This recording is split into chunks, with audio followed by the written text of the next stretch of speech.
الدين إياك نعبد وإياك نستعين اهدنا الصراط المستقيم صراط الذين أنعمت عليهم غير المغضوب عليهم ولا الضالين آمين.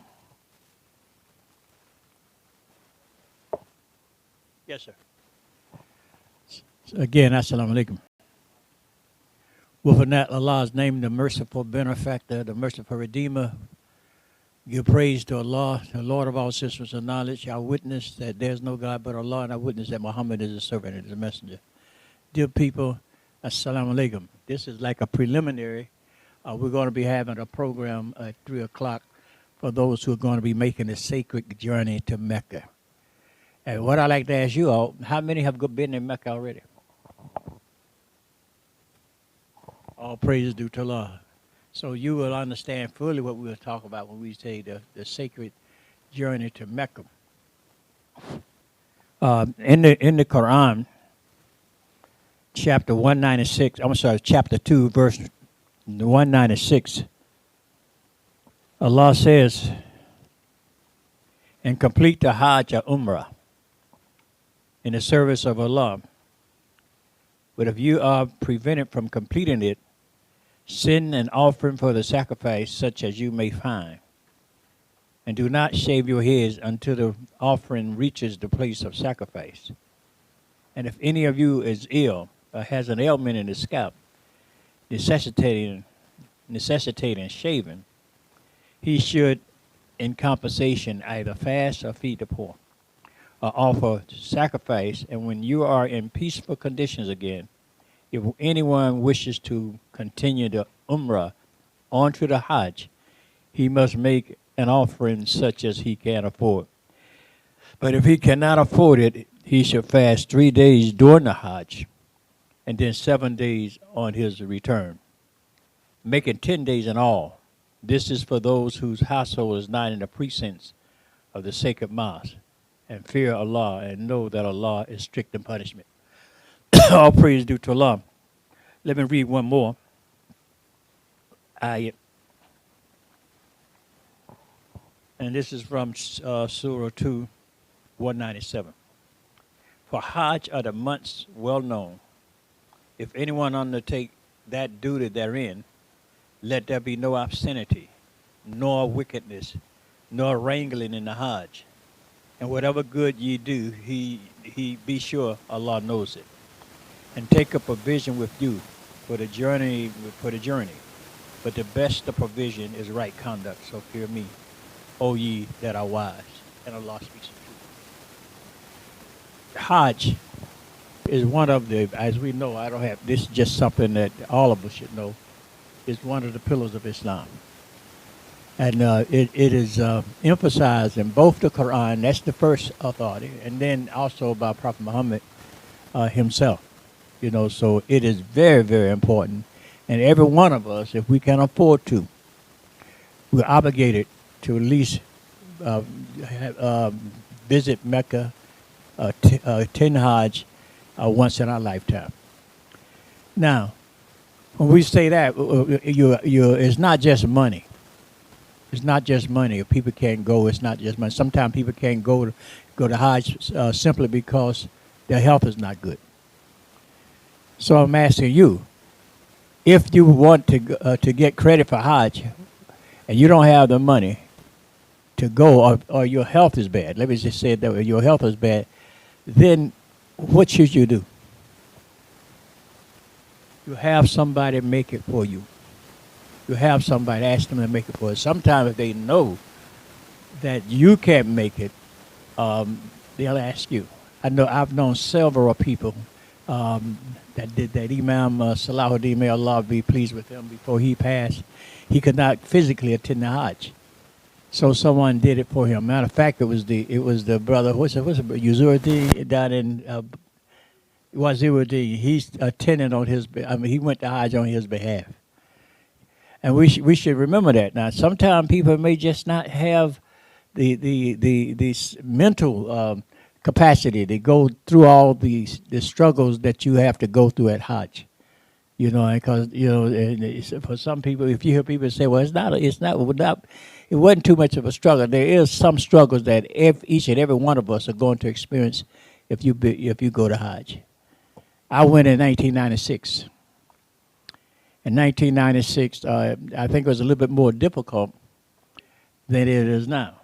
You know, in fact, what I remember, I don't want to always talk about the bad things because I came back. I think I really benefited, spiritually, intellectually, emotionally, and I was able to see a whole lot of things there that I didn't expect to see at Hajj. But when I came back, in a way, I was still on Hajj for about 2 weeks. You're not finished with Hajj when you come back here. You're still on Hajj. Now, I want to share something with you all. Now, I just read from the Quran, and 196 is talking about some of the rituals. You know, and the rituals, rituals have meaning. And like Imam Muhammad said, he said, rituals hold knowledge. And so when we are involved in completing rituals, we should know something about the rituals. Otherwise, you're just going through the motions. And it's not that Allah won't accept it, because matters in Islam are judged by what? Intent. Intent. So you have a lot of people who may go to Hajj and they don't really have the understanding of everything that's going on.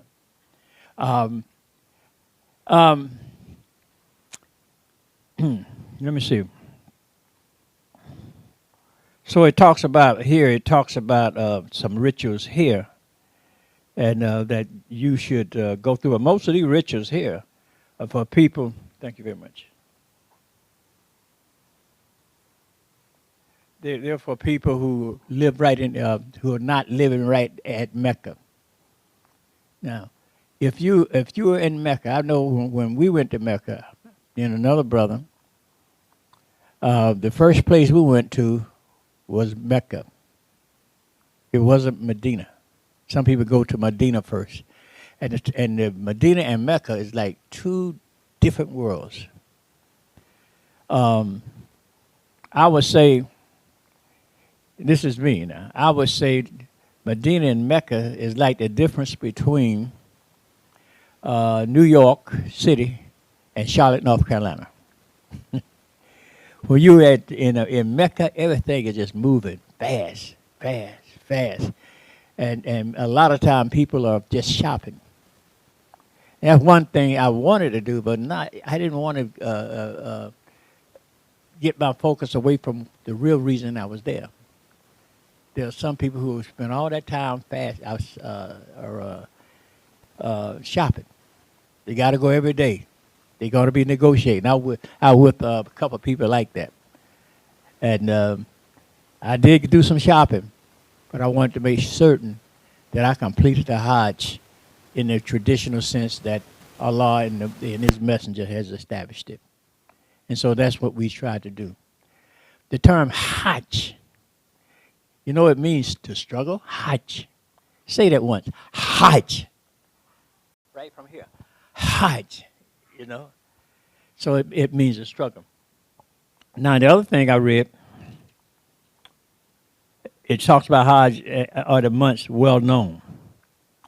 And if anyone undertakes that duty therein, let there be no obscenity, nor wickedness, nor wrangling in the Hajj, and whatever good ye do, be sure that Allah knows it. Now, why is it that Allah has to remind us not about these things? There can't be no wrangling. You know what wrangling is? A lot of confusion. There can't be no wrangling. There can't be no obscenity. There can be no wickedness. And whatever good you do, be sure that Allah knows it. But look what God says is the best provision. He said, take provision for the journey, but the best provision is right conduct. So fear me, O ye that are wise. If you're going to Hajj, or have been to Hajj, you know that there are all kinds of people there. Some very educated, some not too educated, some rich, some poor. Some people just go to Hajj just to die there. You know, they go to Mecca, they want to die in the holy city. And some people, they spend all their lives, all their little nickels and dimes, saving for a whole lifetime. And a lot of times, you know, they find that the only transportation may be walking a little bit, and it may be on camelback. It may take them for months before they really reach their destination, because to them it is just that important. Okay, and we should feel the same way. We should feel that, okay, Allah has given us this obligation to fulfill. This is a journey of a lifetime. It's not like any other journey. And you get there, you're gonna hear people praying and calling out to Labbaik Allahumma Labbaik, right? Oh yes, here I am, oh Lord, here I am. So you're performing Hajj for who? For Allah. For Allah. That's what you. Now this is not something new. You know, the pilgrimages were made long before Muhammad the Prophet was commissioned as a prophet. It didn't just start with Islam. As a matter of fact, the people of the book used to go, and they still do. They go to Jerusalem on their pilgrimage. You know, a Christian would go there and visit the holy sepulchre. I'm saying it right, and the Jews would go there and also visit their shrines in Jerusalem. The Muslims, some of the Muslims would go there and we would visit what? The Haram, the Masjid there. Masjid, the sacred Masjid that's in Jerusalem. But Hajj for some people was long before our Hajj as we know it. You know, so, and even before Prophet Muhammad, the Meccans were actually performing Hajj. Are you all aware of that? They were performing Hajj, but it was distorted. It was a distorted, thank you very much, type of Hajj, because they had all these different gods that they were praying to, etc. And also the rituals were divided between some for poor and some for the wealthy. You know, in that time, things used to be so bad, according to the history, that if you were poor, you were forced to go around the Kaaba nude. So everybody remember, these are poor people. You have no clothes on. People who were poor. That was during the time of before Muhammad the Prophet. We should know also that actually the Hajj is not about the life of Muhammad the Prophet. It's about who's the Hajj about? What is the Hajj about? It's the life of who? Abraham and his son Ishmael and Hagar. And it's something that we say, Muhammad said it was part of our deen, part of the religion. Why? Because Abraham also had the ritual of Hajj, but it was, like I say, it was corrupted. It was corrupted. And they had all these gods, and we all know we don't have to go back through all that, because I think that all of us know that they had 360 gods. They were worshiping 360 gods, or the God for every day of the week, every day of the year. And when the Muslims prevailed over the non-Muslims, all of that changed. Now let me share something with you from, how many have this book? Prayer in Al-Islam. Oh, you got this? This is a unique book. So if you have one, don't let it go. Actually, I had one. See, this one was given to me, but the original one that I had, I loaned it to a brother. Matter of fact, not too long ago, I saw him. I said, didn't I loan you my book? You were talking about 30 years ago. Yeah, I think I got that book. I want my book. 30 years ago. All right. Here's the Imam. And by the way, Eid al-Adha should fall on either Saturday or Sunday. We don't know right now. And that means that's the 10th or 11th. I think it's the 10th or 11th. And so we're at this point trying to ascertain exactly when that's going to be. So remember that, okay? Now, sometimes you can go to moonsighting.com and get good information. You know, now, this the Hajj is not based upon moon sighting. It's not based. It's based upon the pilgrims in Mecca, and when Dhul Hijjah begin. You know, last 10 days of Dhul Hijjah, the Hajj is during that time.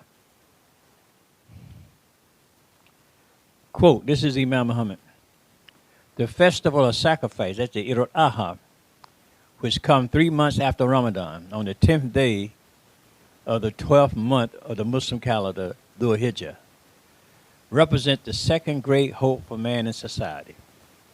It follows the completion of the pilgrimage to Mecca, during the course of which Muslims renounce worldly concerns in seeking the pleasure of God.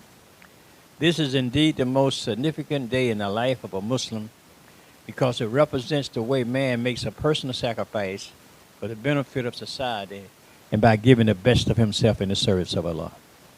And when we give of ourselves in this manner, we're following the way of Allah's upright servants, the Prophet. Once we have made our individual life conform to what Allah asks of us, we want to see conformity with His will throughout our society. We've been given understanding which tells us we cannot live at peace by ourselves. We cannot enjoy the blessings of a spiritual life by ourselves. Every time we walk out of our doors, we encounter obstacles which threaten that life. This makes us want to do something to change the world into a good place in which to live the life that Allah intends for us. This is why the victory of the social man is greater than the personal victory. What is the personal victory? Discussion. That's all I wanted to do. I don't want to preach. The personal victory. There's a social victory for man, and there's also a personal victory. It's your fast during the month of Ramadan. This is, you said, that's why we always say that's between Allah and you and Allah. So I told a sister it was a couple of years ago, she was complaining about the food that people was eating. I said, sister, I understand that eating too much food. I said, but we can't have no food police during the month. It's not correct. So we don't know why people are eating as much as they eat. You know, maybe some people don't even have a good meal. So they come in and they eat, you know, so we should be invited. I know years ago, that's what we used to say, eat a poor person meal. But you not remember this, Imam Muhammad, he grew up too. He was growing all alone. So I was in Chicago. He took a group of people out to, to eat. This was during the Ramadan. And he didn't eat no poor man's meal. He ate, you know. So, and that's what we did. We ate. We feasted. And if someone decide during that particular time that they want to eat all night, can they eat all night? Until when? Huh? Dusk. Yeah, dawn comes in. Until dawn. That's right. Dawn comes in. It says eat and drink from the setting of the sun, right? Until what? Done. I hope you all don't do that, though. Yeah, that would be too much. But if someone decided to do it, technically in Quran, I can't say anything to them. They get up 2 or 3 o'clock in the morning and eat. I can't say nothing. As long as they do what? As long as they begin to fast the following day, in the morning. Can we speak on, Brother Shelton talked about his sister passed out, died that. Yes, sir. And we have to be very careful as when we have any kind of guilt. In terms, I know we want to fast, but we have to be careful about fasting because, for me, I have diabetes. I can go either way. I can go too high or it can go too low. So I know I have to be careful in terms I have to make sure I'm getting enough nutrition in through the day so my body doesn't, my glucose don't fall too low. But yet you're not. If you're really in that condition, you have to really think about doing it because Allah does give us provision, right? Right. If you're unable to fast, then feed someone. And if you're unable, and if it's not a chronic illness, it's something that you can get over. Then you can feed a person, no, you have to make those days up. Right. But if you have a chronic sickness, something that's lingering, then you make it up by what? How do you make that up? By feeding people. Feeding people. Yes, that's right. Oh, that's what the prophet said. He said the religion is easy. We the one to make it difficult. Okay. Now let's go on. So the victory of Ramadan represents the personal victory between the person and God. But the victory of Hajj is what? It's the social victory. And let me read what the Imam said. Making pilgrimage is not a new practice. The Bible tells people to journey together to a holy place. Just as we are told to travel together to Mecca, the center of our religion, Jews and Christians are instructed to travel to the city of Jerusalem. We just mentioned that. When Prophet Abraham was persecuted by his father, who did not believe in Allah, he left home in the city of Hebron and went to Arabia, where he and his son Ishmael began to look for a suitable place to build a house of worship. They saw a burning star fall from the sky, and Abraham interpreted this as a sign from Allah that he should build a house on the spot where it landed. It was here that he built the Kaaba using the fallen stone, known as the black stone, as its cornerstone. In principle, Allah's house was erected with the creation of Adam. So you see that, you say, well, okay, the people, sometimes you read, well, the house itself was erected when Adam was born. Is that talking about the physical house, or are it talking about in principle? It's talking about in principle. It doesn't mean that Adam and built a physical house for God, to worship God. Okay. Performing pilgrimage to Mecca is one of the 5 basic obligations of our religion. We are obligated to testify that there is no God except Allah and Muhammad is his messenger. We're obligated to pray to Allah. We're obligated to be charitable. We're obligated to fast during the month of Ramadan. And we're obligated to make the Hajj. Now, this is important. All Muslims who are financially able and whose health, that's important, whose health allows them to participate, are obligated to make the pilgrimage at least once in their lifetime, as soon as they are able.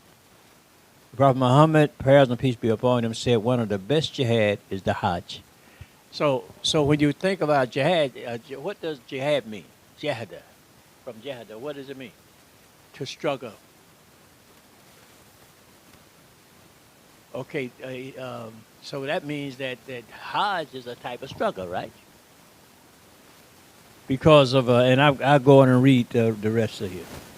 The rest here. This tells us that Hajj is a struggle against the rebellion within ourselves. When a Muslim makes the Hajj, he usually leaves all of his cherished possessions behind. He leaves his family, his wealth, and the conveniences of his home. When he arrives in the holy city of Mecca, he expects hardships. He does not expect privacy. He expects to live in a community setting with people from all over the world. He expects to meet others on the highest and lowest social levels. Thus, the Hajj demonstrates the universality inherent in the social life of people. The Hajj shows us that our dignity is in that which is commonly shared between Muslims and that which is commonly shared by all. Our differences test our inner strength and therefore subtly serve to promote the universal order and the social excellence which it necessitates.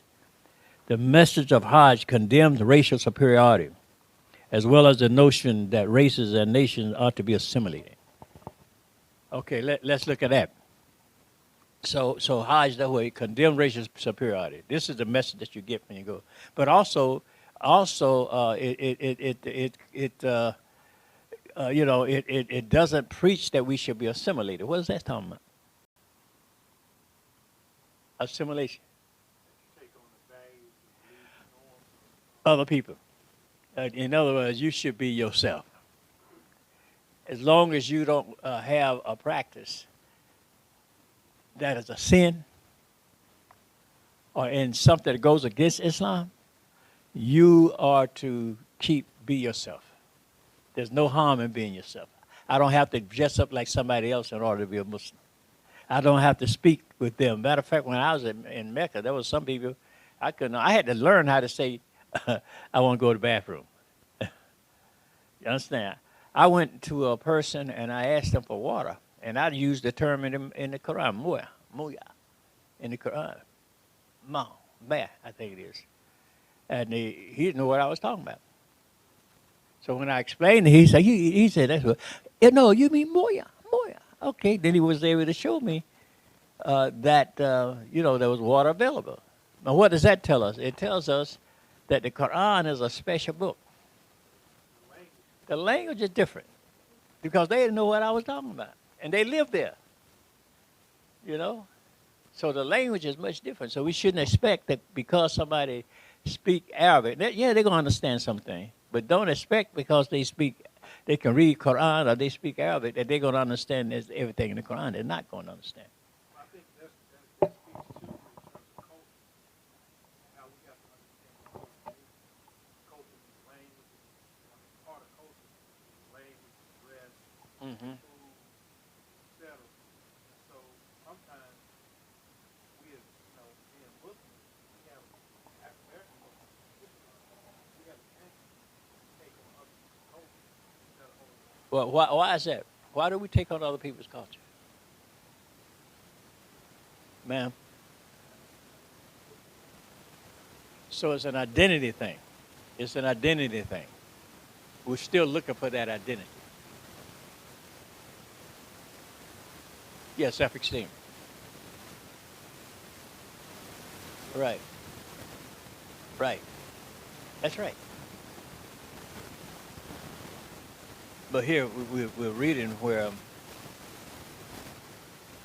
we should unite around our deeper and more essential bonds. We should accept the fact that our different racial features, colors, and tongue, and group personalities are also to be cherished when formed intelligently and presented unpretentiously. See, I can't allow myself, to have an exaggerated sense of black. You understand? Like we used to have in the first experience. But that was done for a reason because we felt so bad about ourselves. And I understand the psychology now. Why we was black, black, black, black to the extent where everything black was sacred and everything white was what evil. But that was sort of like a medicine for us who had believed and been taught all our lives. Like Malcolm would say, he said, who taught you to hate yourself from the top of your head to the sole of your feet? Have y'all seen that lecture? Who taught you to do that? That was the condition we were in. And unfortunately, I think some of it is still persistent right now among African Americans. And guess what? Among Africans too. They sell more Natinola bleaching cream, and Natinola bleaching cream is make your complexion lighter. They say that's a big product in Africa. Their brothers and sisters are trying to get a little lighter. Why? They're beautiful people just like they are. But that's what they say. They say today, if you in Africa, you go in the business and take some Natinola bleaching cream, you can make some money. That's a shame. Yeah, that's right. You think about certain verses where Allah, like for instance, where Allah says that I created you in the womb of your mother and I made your shape beautiful. Even though we look at Arabic, but that's testimony to the high look. That's right. And then, I created you as nation and tribe so that you may get to know one another. Yeah, the term is Torah. Right. That's Arabic, and it means Allah has made your picture.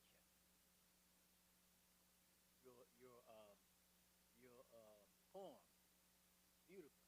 So if I believe that, the racist can say whatever he want to say about me. He can tell. He say I'm nothing. He can say. He can say. You look like a monkey or whatever. Look at your thick lips. No, I don't worry about that because the Lord has already told me I'm beautiful. I believe in what my Lord said. But you know that applies to them too. Yeah, they have. Yeah. Now someone they sticking put that stuff in their lip, silicone with it.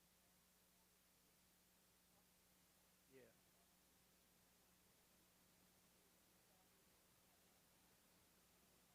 So we brothers don't know that. We haven't seen that.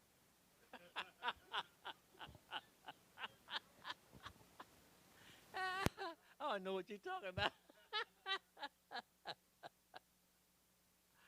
Yeah. I think, but there's a culture of there's a culture of self-hate It is. in terms of people raising themselves to the ugly. But your Lord said it's beautiful. Mm-hmm. That's right. But see, our Lord says that they're beautiful. Every people have their strong points and their beauty. There are some things that we excel at, right? And they don't. Now, I'll give something very simple. Years ago in high school, I ran track. I sprinted. But Caucasian, it seemed like they could run all day. They ran no long distance races, and I learned to interpret that, when you run it in that long distance, you have a goal in mind that you can't reach in 10 seconds. We weren't even trained.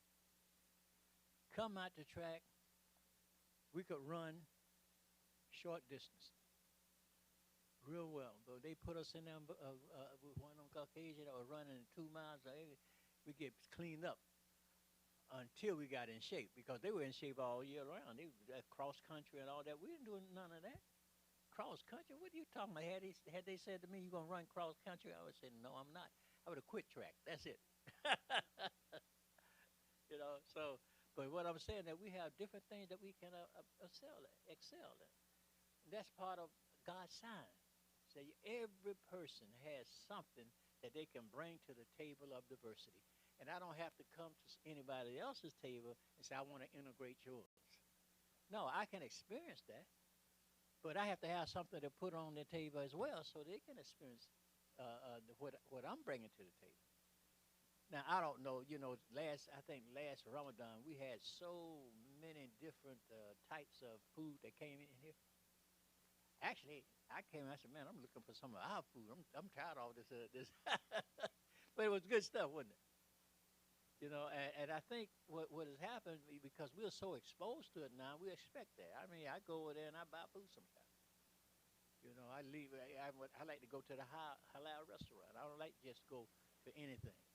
I like to go to halal. Or you can fix your own food. That might be even better. But my point is that every one of us, we have as people, we have something that we can excel in, and we should be proud of what God has made us, and not displeased with it. Okay, let's go on. When a man is at home and he is confronted by a situation he doesn't like, he can walk away from it. If he doesn't like the company he's in, he can leave it. If he gets bored with what he is doing, he can do something else.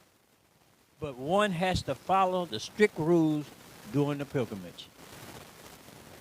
A Muslim may feel an urge to get away and seek privacy, but he must stay where he is during the rituals of the Hajj, even if he is near others whom he dislikes. You can't go over there. You'd like somebody say, "I ain't going to pray." You run from the prayer line and run someplace. Now I know that happened right here. You shouldn't permit that. You should tell them, say, that's wrong. Even if at the end of the prayer, so why you ran from there? You praying to Allah for yourself. Sometimes we're standing here in prayer. Some people don't want to seem like they don't want to touch you. I always told a brother, reach over and grab them. Say, hey, no, we can't have no gap in our line. Because you don't know why they don't want to touch you. Unfortunately, in the Muslim world, there's a lot of this race conscious stuff. Now, I was at a program last week, and the person who gave the talk, he was Arab, but he challenged them to get rid of racism. He said, we got a lot of racism among Arabs. I said, yeah. Now, we already knew. He didn't have to say that to me. We already knew it because we know that not everyone. I've had some people who are very friendly. See, I don't want to say I have a friend that's an Arab. Like they say, oh, I got one of my is a black person. That's the most racist person right there that says that. Okay, but anyway, he challenged them to get rid of the racism. You know, and I like that part. I like most of his speech anyway. One part of his speech I didn't agree with. I told him. I didn't agree that the only reason that Muhammad Ali got his name was because, the condition was that he had to stop speaking to Malcolm. That's not true. I told him, I said, Muhammad Ali wasn't a fool. I had the opportunity to meet Muhammad Ali in person. He was nobody's fool. I heard Muhammad Ali give lectures. As a matter of fact, I think maybe the first lecture you heard given in the Nation of Islam was down at Lingo Temple with Muhammad Ali. He came in with some people from out of Philadelphia. And man, it really, really, really inspired me. I said, this man being punched in his face and his head, he can talk like this? Now, of course, we know it had some effect. I don't care what anyone says, it had some effect on him later in life. But I didn't agree with that. I did not agree that this is why. You know, in fact, when you understand why he got his name, that was not Muhammad Ali. That was not Elijah Muhammad. Let me repeat, that was not Elijah Muhammad. And he said, well, the nation wanted his money. Is that right? I remember him getting put out of the community because he said that he wanted to go back boxing. He was suspended. Now, I know that. Some of you all don't. I know that. He was suspended. And the Honorable Elijah Muhammad said because he wanted to go back to boxing to make a little money. Little. L-E-L-E was L-E-T-T-L-E. L-I, yeah, little money. He said, now we take the name of Muhammad Ali away from him. He's not Muhammad Ali to us anymore. He's Cassius Clay. Man, I, like a fool, I started calling him Cassius Clay. I said, yo, that's man, not Muhammad Ali. So I was a soldier. So he used to be Muhammad Ali, but praise be to Allah, you know, all that passed. Jabba Muhammad got him back into the community. I'm only mentioning that to show you that sometimes people have misinformation. And they'll tell you that, you know, the nation was about this, and they were never in the nation. So I told this brother, I said, I said, there are people in your audience that know more about this story. It's our story, really. He has studied our story. I think he did a good job. And for the audience, because it really weren't for us. It wasn't for us. It was for the Arabs and the other people who was there. And he did a very good job. It mentioned Imam Muhammad, how the man used to consult the Imam, how our community is the biggest communities. Did y'all know that? African American community is the biggest community. I'm not talking about ethnic group. You know, I am talking about ethnic group. I'm not talking about you got Pakistani, you got Arabs, you got all these different groups. You know, then they are bigger. But when you look at ethnicity, we are the biggest ethnic group of Muslims in this country. That's something. I think you already knew that. All right, anytime y'all want to stop me as I go through this, please do. So it here, it says, if you get bored, but one has to follow the strict rules of doing the pilgrimage. A Muslim may feel an urge to get away and seek privacy, but he must stay where he is doing the rituals of the Hajj, even if he is near others whom he dislikes. Thus, the Hajj is a strong test of our ability to endure and to control ourselves for Allah's pleasure. It throws us into a personal challenge, and it forces us to advance our abilities in order to successfully meet that challenge. Excuse me. This is why nobody with an ounce of sense in his head ever made the pilgrimage without coming back victorious. Among the greatest highlights of the festival of sacrifice is the sacrifice of an animal. Yes, ma'am.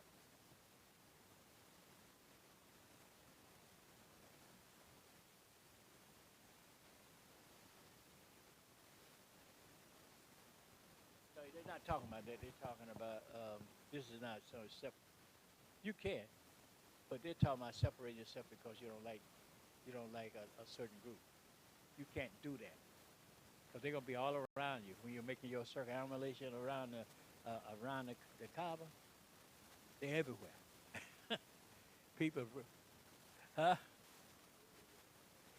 Definitely. You get lost. So you try to hang in there with your group. You know, when we were out on it was Mina, and I wandered away from our tent.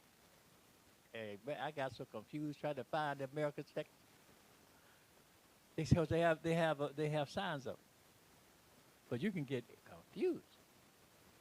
And man, it took me a while to find where I was going. But I finally said, "Oh, here I am. I'm home right now."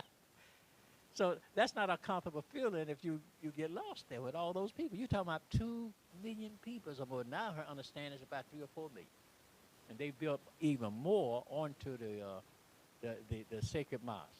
At one time they say, well, it's about the size of 4 football fields. No, I heard it's much bigger now because more and more people are going to more and more people are converting to Islam. And also, and part of that has to do with the negative publicity. People are really studying Islam, and they say, hey, wait a minute. I want to check this out. Now, don't think the devil don't go to Hajj. The devil don't go too. Satan's not going to go anywhere to do anything. He's not going to let us do anything without him being present. He goes there too. That's why you have to watch your money. They tell you that. Watch your money. There's certain things that they'll send to you, instructions before you get there. One of the things that I remember reading, it said, any offense dealing with the use of drugs is punishable by death. Everyone around me, I was looking to see who. I hope they don't look like it. That's how strict it is. If they caught you with drugs, you're using illegal drugs, you smuggled them into the country, you're in trouble. And they let you know beforehand, don't bring that stuff here. Kawhi, how you doing, bro? It's good to see you. Yeah. So I hope that answers your question. Okay. Yeah.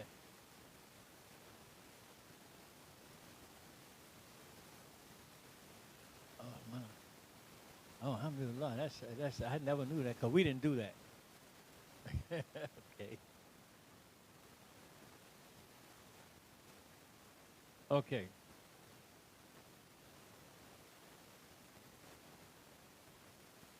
Among the greatest highlights of the festival of sacrifice is the sacrifice of an animal, now listen to this very carefully, which takes place between the morning of the first day and sunset of the third day following the completion of the pilgrimage.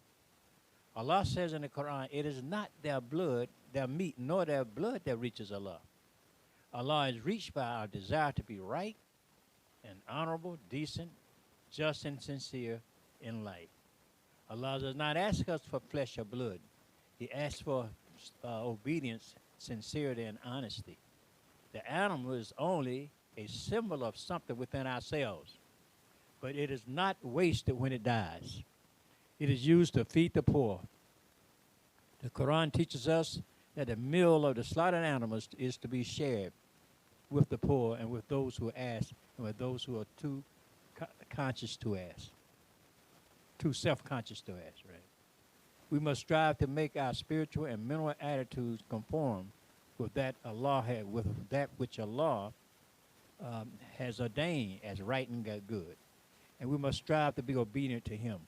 We must be conscious that He sees everything, and that we are always accountable to Him. Blood is symbolic of the life drives in man. Like everything else, these drives should be made to yield obedience to Allah. It is in recognition of this kind of sacrifice to Allah that we celebrate the festival of sacrifice. Festival of sacrifice is what?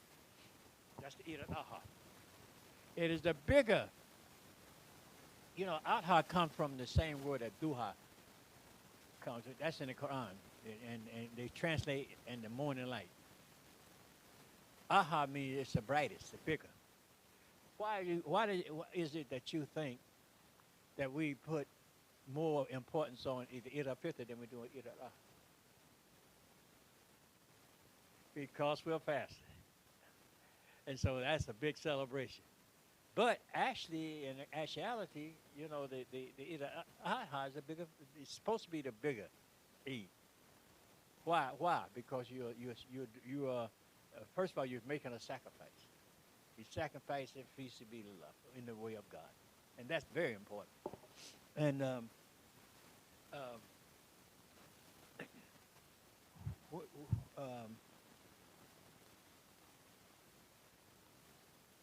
you're giving up something that you may value. I'm not talking about fasting, etc. I'm talking about something. That's why you sacrifice to Him, and it really represents something within us. They say it was a lamb or a sheep, right? Look at how humble a sheep is. Not like the goat. The goat might butt you, might do anything, and you better not be fooling the goat. But the sheep is calm. I remember years ago, the first time I dhabiha anything. Y'all know dhabiha. Not halal, it's halal and dhabiha. Dhabiha is when halal just simply means that it's lawful. Dhabiha means that it's been slaughtered by Muslims. And we were coming out of Newcomen in Pennsylvania, going to York, Pennsylvania, to make to slaughter this animal. And I rode in the back where the animal was. And I had never done it before. It seemed like every time I looked at that animal, he was looking in my eyes.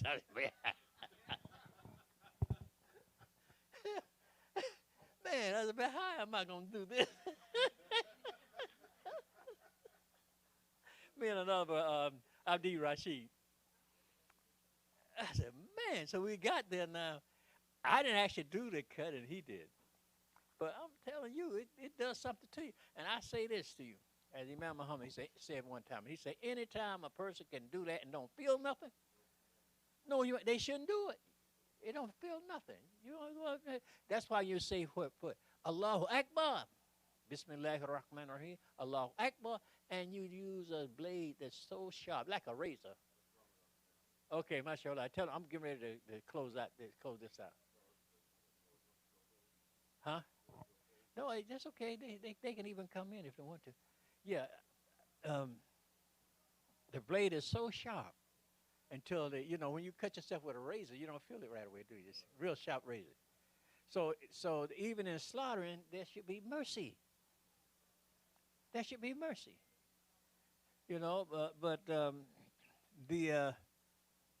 And it goes on. Let me just read this here. I think this is a much better explanation of what I'm giving. Okay.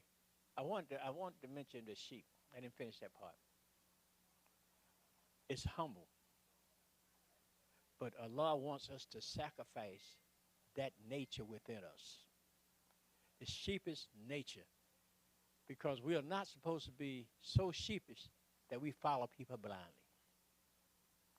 They say the sheep is have you heard the term about the sheep that they follow, they go blindly, they go, what they're saying? They follow blindly like a sheep.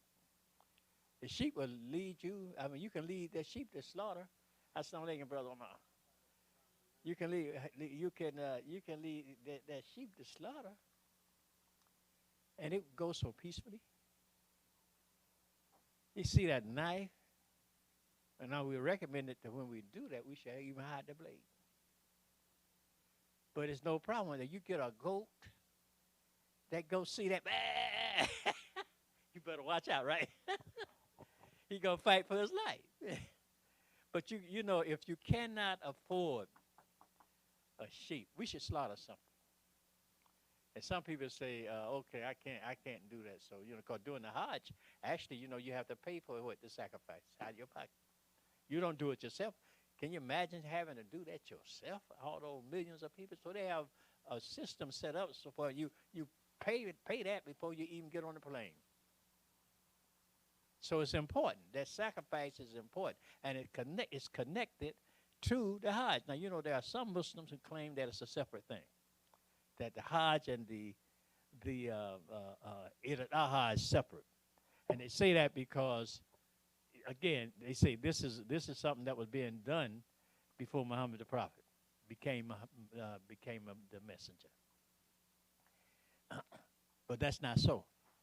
If we read the Quran, it's connected. The Hajj and the pilgrimage is connected. So we have to sacrifice. But with all the riches that we have, which one is the most important? The Hajj. Why is Arafat the most important? That's where it comes from. It comes from the Quran, right? Lita arafu, that you may get to know one another. And how do you get to know? Oh, man, this is for you too. He's on his way to Hajj. Yeah. You interact with people. You're there with people that you don't know. Maybe you can't speak their language. But you're still there for the same reason. Sit down, brother, man. We just completed Thailand. We're gonna get to y'all in a minute. Yeah, you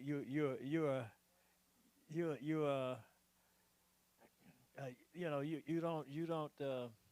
Where was that? Yeah, Arafat. Arafat.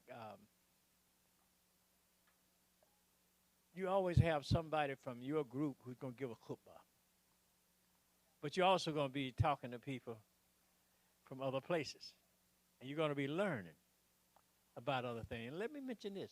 If you don't go to Arafat, you can do all the other rituals. Guess what happens? You can forget it. You didn't make Hajj. But if you miss the other rituals and you go to Arafat, guess what? You made Hajj. But hopefully, that's something about how you do it. Hopefully, you can do all the rituals. Complete all your rituals and then come back. But don't be. I'm talking to brothers who's going to Hajj. Don't feel bad if you miss something. I try to make all of my rituals. And I think I did. I don't know if I did them all correct, but I would say to you, get a book. It's called A to Z, Hajj A to Z. You had that book, Imam Ramadan? Hajj A to Z. It tell you everything. Huh? Hajj and Umrah. You can go over to the halal store. They have it over there. You just go there and pick it up. And so as you're going through your rituals, you understand exactly what you're doing. Because your first time, when you're doing it for your first time, it's a task with all those people. And you're going to see people who are black, white, red, yellow, who speak Urdu, English. You're going to be challenged. But you're going to come back. They'll come back different. They're not going to be the same person. When they come back, they're going to be a different person. Because they're doing something to please God. So expect the struggle. Expect to be around people who you don't really want to be around. That's going to happen. Expect someone to offer you some food, that you really don't want. They might have a big old pan. Everybody, the food right there. They want everybody to get and eat out of that pan. You have to look around and see who has a bad cold.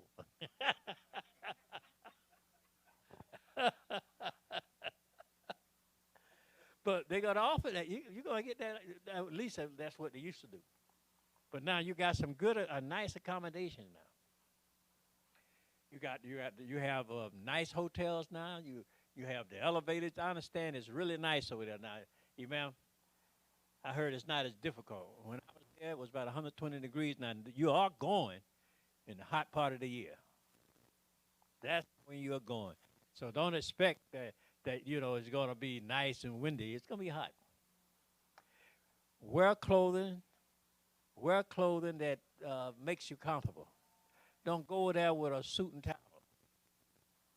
because you're not going to be comfortable. When you get over there, then you start to understand why people in that particular environment dress a certain way. That don't mean that we got to do it. Come back to America and we want to. Oh man, this is the way I'm going to dress. We don't have to do that. But anyway, I'm going to complete this, and then we're going to ask everybody to come in.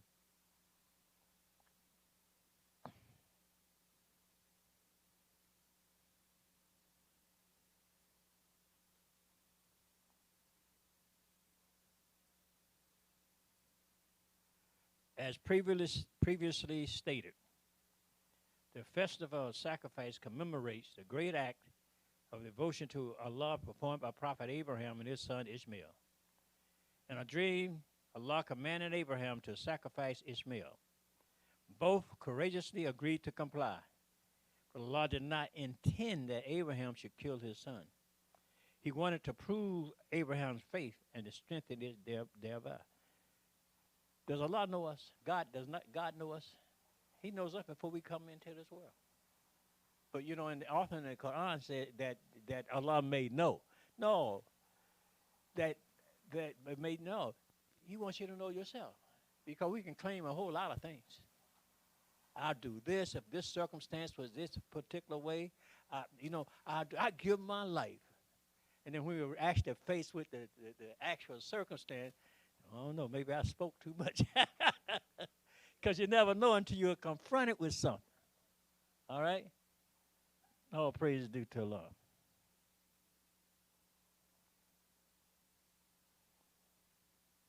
And this is about Abraham, and I'm just about at the end of this.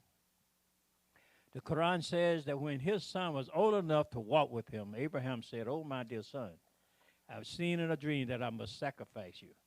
The dreams of the prophet convey the orders of Allah. So look, what do you think?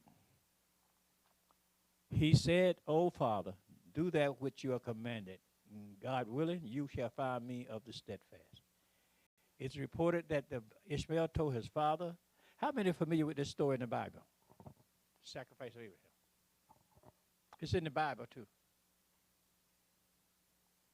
Something, Brother Mel. He said, "Sit upon my shoulder so I do not harm you when the sharp blade strikes me, and turn my face towards the ground, and do not slay me while looking at my face, lest you should have mercy for me. Give the greetings of peace to my mother, and give her my shirt in order that it may make my death easier for her." It has been reported that Abraham tried to cut the back of his son's neck, but was unable to because the knife slipped several times. The Holy Quran says that when they had both submitted their wills to Allah, he laid him prostrate on his forehead for sacrifice, we called out unto him, "O Abraham, you have already fulfilled the vision. Thus indeed do we reward those who do right, for this was obviously a trial, and we ransomed him with a great sacrifice." And that's all I wanted to say. Now, we were having a Talim before y'all got in. Y'all came, and we appreciate it that you're here. You had a program in mind? Oh, okay. We're gonna have Imam Ramadan. We're gonna have all the brothers and sisters who've been to Hajj say something. Now, I went through a lot before you all got here, talking about the significance of it. Hajj, when you say Hajj, it means a struggle. It means a struggle. What are you struggling against? You're struggling against yourself. You have to deal with biases and prejudices that you may have yourself. Sometimes we think that people may be prejudiced against us, but that's not always the case. Sometimes the prejudice is in us, and Hajj forces you to confront those things. You can't walk away. You got to be there. There's nothing that you can do to get away from certain situations. But again, just being faced with those difficult circumstances is going to make you a better person. If I go to Hajj, if you go to Hajj, if you attend Hajj, and I only have myself in mind, just myself, just my people, when I get there, I'm going to learn that I'm only one little person in a whole world of what, about 4 billion people. So all of a sudden, the universality of the situation pops into your mind. God, look what is happening. I'm just one person. So if I went there for myself, I went there and I was a racist, you come back, you're not going to come back no racist. Now if you're thinking, right? If you were a good father to your family, when you come back, you're going to be a bigger father. If you were a good provider for your family, when you come back, you're going to see your responsibility as something bigger than just to yourself and your family. You're going to recognize that I have an obligation to my family first, but I also have an obligation to humanity. We all have an obligation to try to do what is best for humanity and make our sacrifices accordingly. And that's so important now, especially when you think about what's going on in our country, right? Our people are being divided one against the other, you know, based upon skin color or based upon economics. I'm one of the 1%, and I control 99% of the wealth. And 99%, I mean, and the rest of the people don't hardly have anything. This is a real capitalistic society. And I'm not against capitalism. I'm against being stingy and selfish. And that's what Hajj deal with. It makes you realize that, hey, I have an obligation. And that's the kind of example that we need. And that's the kind of example that Abraham set. That's the kind of example that Muhammad the Prophet set. They became not that important when compared with the throng of humanity. What was most important was their obligation as a member of humanity to help improve the lives of other people. So when you come back from Hajj, you're supposed to be different. Hear that, Omar? You're not supposed to be the same old, you know it. You're supposed to be different when you come back. Imam Ramadan, you have a beautiful mother. When he comes back, he's going to be a bigger son, a better son, a greater son.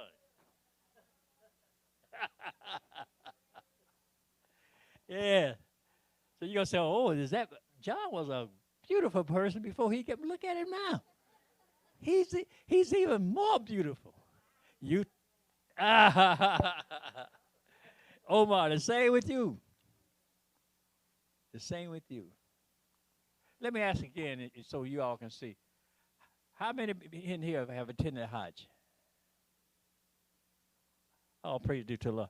You see these, I want to show this too. 40. 23? 43. 43 people. You know, the first one from here was Brother Kareem. He's passed. 48. Brother Kareem. What was his full name? Been so long. Yeah, Kareem A. Alim. He used to be our caller to prayer. He's the first caller to prayer that we have. And a lot, you know, he passed. We only had one. Then the second group was myself and a brother by the name of Bilal. We went. Now, you know, a lot of time people go, when they go to Hajj, they come back and they call themselves El Hajj. El Hajj meaning that you have El Hajji, that you have completed the rites for Hajj. So anybody who's been there can really sign that name like that. Yes, sir. 7, mashallah. Excuse me for that, man. 7 people. Statesville and Charlotte is so close, man, you know. Right up the road. But I know you have something to say, brother, man. I'm going to ask you to come up in a minute. And I just wanted to really share, and we happy to have you all here today to witness this sending off, because this is a journey of a lifetime. And inshallah, we'll be waiting for him when he comes back. Sister Glory, you're going to be waiting for him, right?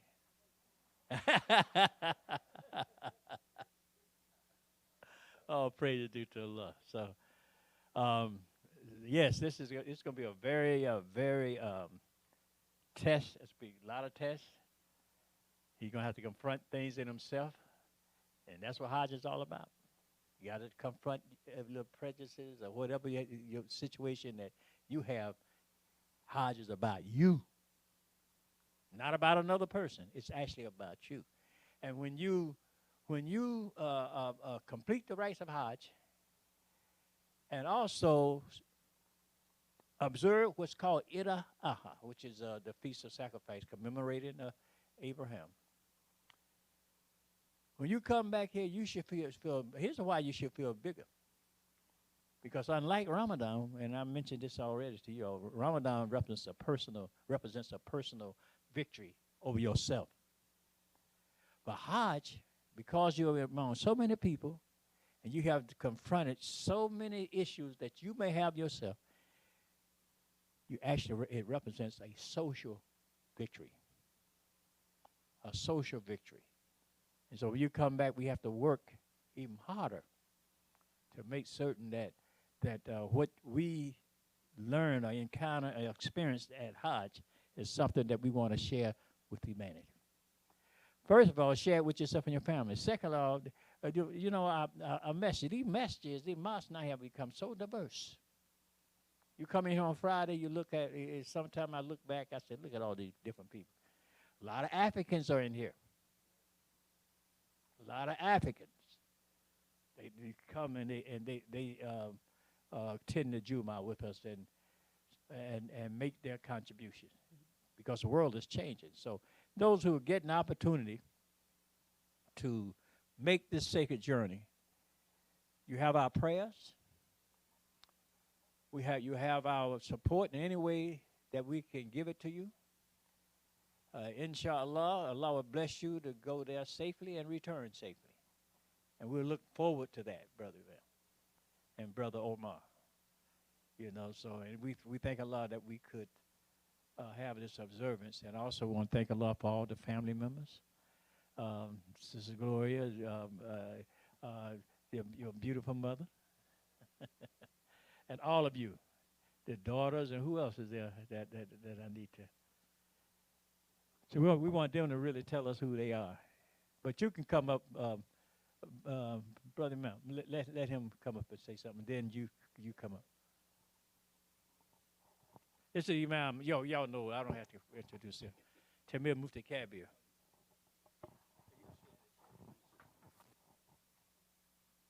Assalamu alaikum. I'll be brief. I would like to make just a few points, especially, and I'm speaking to especially the ones who have not made their Hajj. It goes back to the simple grandma's teachings, the simple stuff from grandma. You got to give up something to get something. You got to give up something to get something. Allah invited us to Hajj in Surah 22. It's called Hajj, the chapter of the Quran. I think it's chapter 22. Now, when we say give up something to get something, that means sacrifice.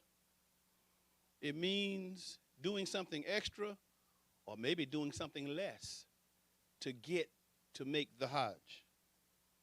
You see? Give up something. I would rather drive a 10-year-old car so I can make Hajj than to give all my money every month to the folks down there who don't care nothing about me. See? That's the point. So we have to give up something to get something.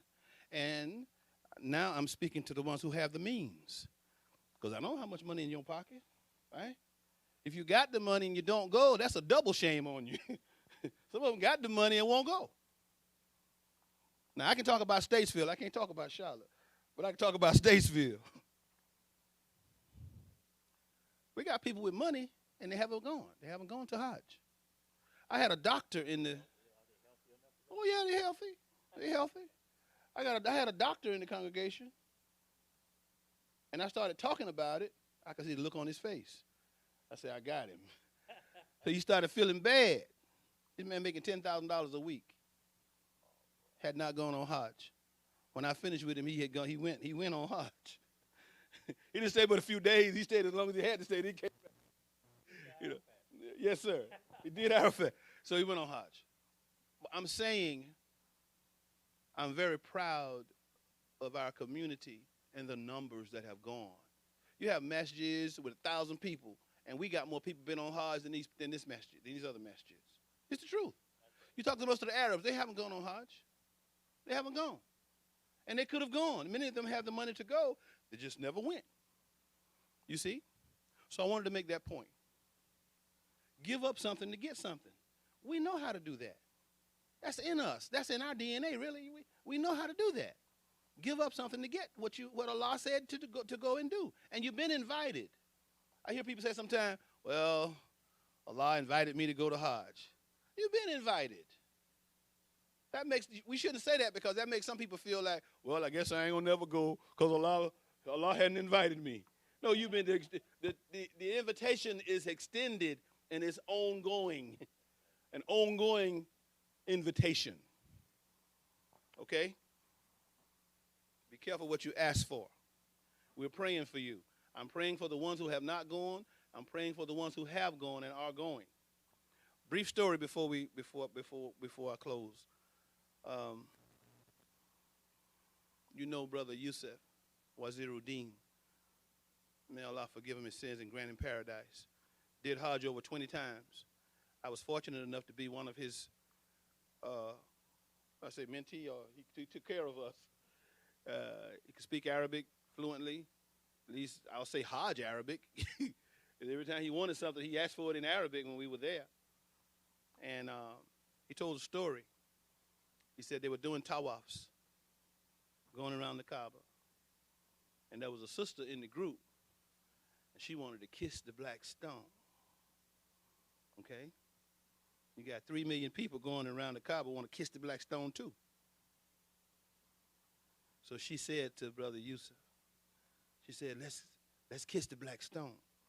And when you got that many people, we don't have a picture in here, but when you have that many people in the Kaaba and you're going around, one tawaf can take you 30 minutes just to go around the house. There's so many people, you're walking like a baby, taking baby steps. One tawaf can take 30 minutes. So she said she wanted to kiss the black stone. So Yusuf started working his way in. You can't just go to it. There's too many people. So he started working his way in toward the corner of the black stone, where the black stone was. The closer he got, the rougher it got.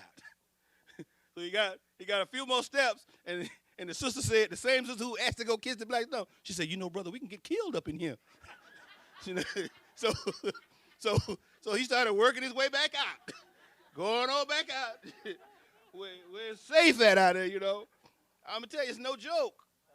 You have to trust Allah. The Bedouin asked Allah, he said, not Allah. The Bedouin asked the Prophet, he said, I want to be among the strongest of men. And the Prophet said, trust Allah. You're among the strongest of men. You see. So, you have to trust Allah on the Hajj. You're not in control of that. You ain't control of nothing. Bathroom. You going around the Kaaba, how you going to go to the bathroom with 3 million people going to you? By the time you fight your way to the bathroom, it'll be over. So you have a little rock. You had a little rock. You have to have a little rock and do tayammum. Yes. I'm telling you now. You ain't nobody told you. I'm telling you.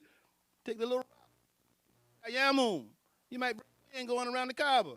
You can't break wind and stay in there. You got to do something. Take tayammum. You keep right on going. And put your money under your arm. You're going to take that razor blade and cut that strap, and you done took your money. You finish up, you broke. Over in Mecca, broke. No, we don't want that, all right? So I pray to Allah that the ones who are going will be successful. I'm excited. I plan to try to be at the airport when you return. And one more thing, Brother Imam, we have to begin to cultivate our own culture, our own Hajj culture. You see? When I returned in '08, the Africans in the congregation in Statesville, they almost made me come to their house, made me pray. They said, you're like a newborn baby, you're special, you're pure, you made your Hajj, we have to have you to come, you see? So it's not just a trip. I know the Imam told you also, it ain't no vacation either. Not a vacation. Some people go and they act like it's a vacation, not a vacation. Too many clothes. Too many clothes. There's only one situation when you should have 2 suitcases. One should be empty so you can bring back some stuff for us. Y'all got that? The other one can have your little hard stuff in it, but if you're going to take 2 suitcases, take an empty one and bring back some stuff for us. Okay? And pray on Arafat. I remind Brother Imam, I'm asking you face-to-face personally, please pray for us on Arafat. Omar, please pray for us on Arafat. All right? Assalamu alaikum. Takbir. That means glorify God. All right, so we thank Almighty God for this opportunity to honor our brothers. And it's sisters going? I don't think so. To honor our brothers who are now getting ready to make the sacred journey. And again, it's a wonderful thing. And you'll come back stronger, inshallah, even better than what you were before you left here.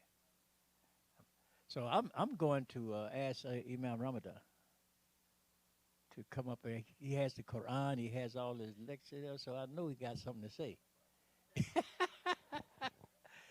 Alhamdulillah. Come on, you want to stand? I can push this out. Okay.